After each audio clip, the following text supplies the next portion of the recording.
మాటలో ఎవరికి గుచ్చుకోవాలా, అందరికి అనుకూలంగా ఉన్నాయి, మేలు కలిగేటట్లుగా అనుకూలంగానే ఉన్నాయి.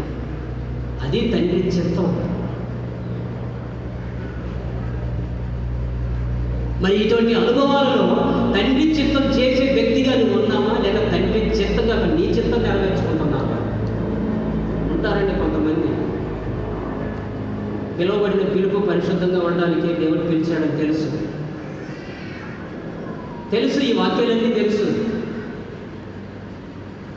బూతులైన సరస్వతులైన పోగిన మాటలు మాట్లాడకూడదు, ప్రపాసైతే మాట్లాడి తెలుసు. వినేవారికి మేలు కలిగినట్లుగా అవసరాన్ని బట్టి అనుకూలమైన వచనాలు మాట్లాడి తెలుసు. కానీ దేవుని చిత్తం చేయలేండి. దేవుని చిత్తం పక్కన పెట్టేసేసి